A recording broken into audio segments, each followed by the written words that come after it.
How many hours per day do you spend inside your emails? 1, 2, 3, 5 or more hours a day? Whether it's reading them or writing them? If you want to spend less time in your email but still get the same amount of email work, if not more done, then allow me to show you this Zapier AI agent. More importantly, how you can use it for yourself. So here we are inside Zapier AI agent's function, and you can see here we have the option to start from scratch, or we have the option to use a template that Zapier provide. Now, this Gmail autoresponder did actually used to be a template in the templates section, but now I can't see it here. But the fact that you're watching this video, it doesn't matter because I'm going to show you exactly how to create it anyway. So we need to give the agent a name. This could be email autoresponder. Description could be automatically respond to my emails and save as a draft ready for me to review and send.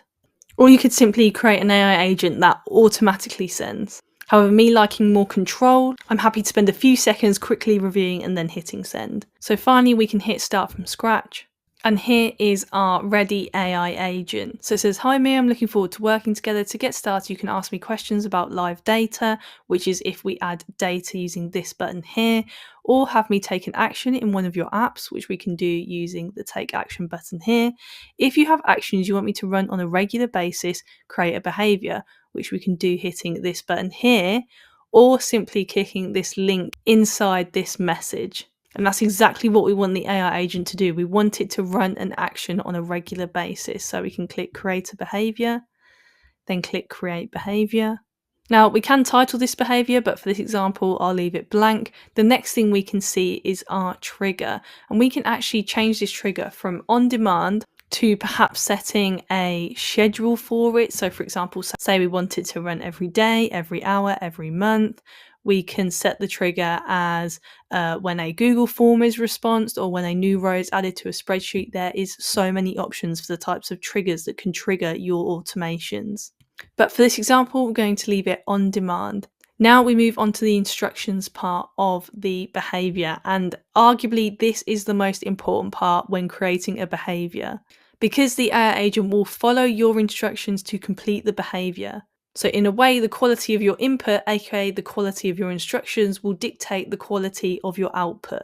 Is what you are wanting to happen actually happening? So to avoid this video being too long, I've actually pre-written instructions, which I'm going to copy and paste into here and then talk you through it. So here are the short but very powerful instructions we'll be giving to this AI agent to follow. So here it says, when you ask me to reply to your emails, I will. And so this actually forms the trigger of this behavior. The trigger is when we ask the AI agent to reply to our email. So once triggered, number 1, it will retrieve the 5 most recent emails currently in your inbox using Gmail. Now, as you can see here, this kind of doesn't make sense. Using Gmail, semicolon, find email, this actually represents an action that we want the AI agent to take. Similarly, when we move on to step 2, for each email, generate a custom draft reply. If available, I'll refer to the Google Doc email reply rules. Once again, doesn't make complete sense, so we need to actually add that data in here.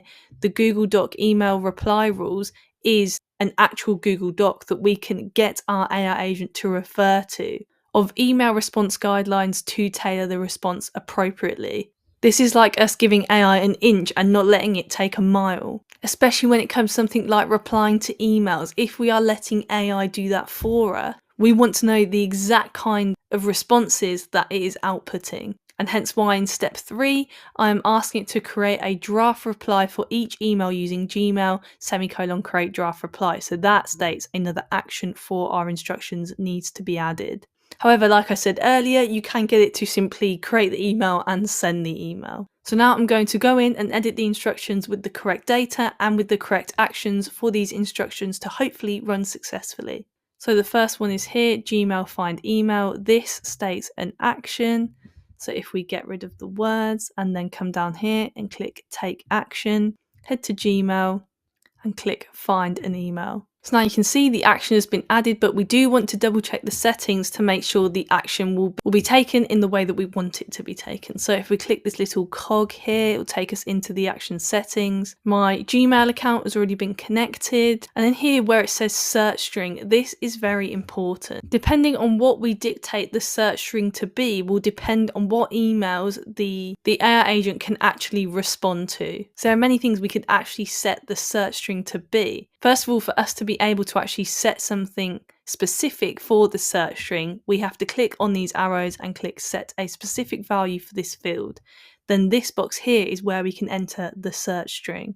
We can get the AI agent to find emails from a specific sender to a specific recipient based on certain keywords we provide it within a certain date range. But to keep this example simple, I'm simply going to set it to and then my email. So it should be looking at the 5 most recent emails to me. So this here is now the search string to a semicolon and then my email address. So I can click save. Equally, if you wanted the AI agent to find more than your 5 most recent emails, then you could change this number here. But with this action in place, we have now asked the AI agent to retrieve the 5 most recent emails where the recipient is my email address. So technically my 5 most recent emails. But equally, you could change this number here and you could change the search string to whatever you want it to be. Now for instruction 2, for each email, generate a custom draft reply. If available, I'll refer to the Google Doc email reply rules.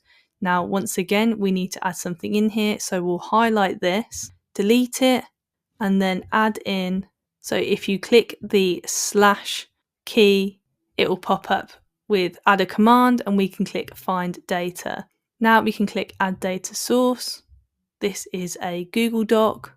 My Google account has automatically been connected, but if you didn't have this, you just have to connect your Google account. It's very simple. The document is email reply rules that I've created, and we can click add data source. Now that is syncing, and I will actually show you this Google Doc for the purpose of this example. Very, very simple. We want it to acknowledge promptly. We want it to be polite and professional. We want the AI agent to address the sender by name. We want the AI agent to stick to the subject, and we want it to provide clear and concise responses. However, these email reply rules or the parameters in which you let your AI agent operate within your emails could be as complex or as specific as you like. So now that we know the AI agent has access to the email reply rules Google Doc, we can finish the rest of the instructions.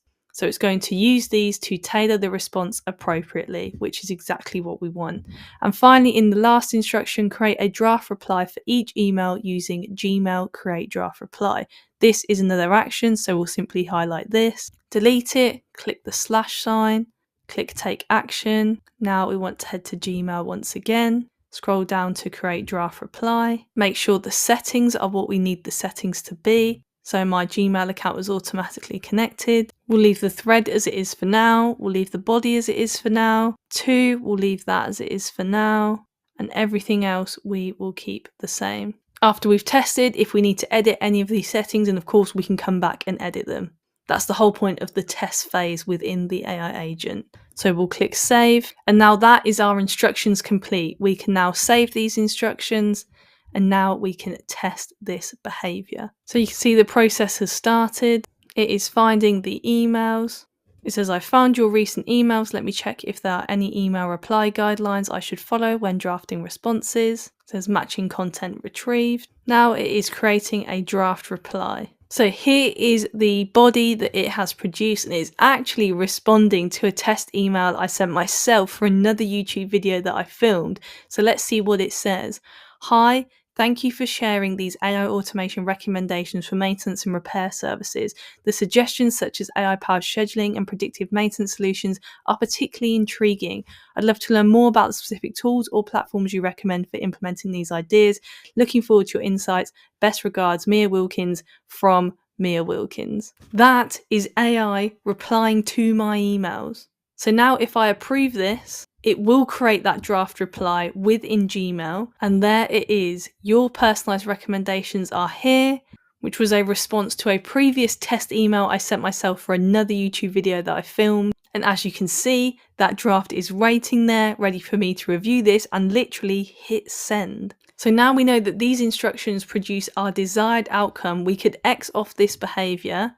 And now in here, we could trigger our AI agent to respond to our emails whenever we like. Equally, we could go back into the behavior, click on it, and edit these instructions, perhaps edit some of the settings within the actions if we wanted to tweak or change the output that it is producing. But that is exactly how you create an AI agent to reply to your emails. As I said, you could also schedule the trigger in the behavior so that it could literally do this whilst you're fast asleep. And it doesn't even have to create a draft. You can set it to literally send the email, which, as I said earlier, may require a few more tweaks in the instructions, in the data we provided, and also perhaps in the settings of the actions. But as always, if you found this video useful, feel free to hit subscribe as I continue to explore the capabilities of AI automation using Zapier.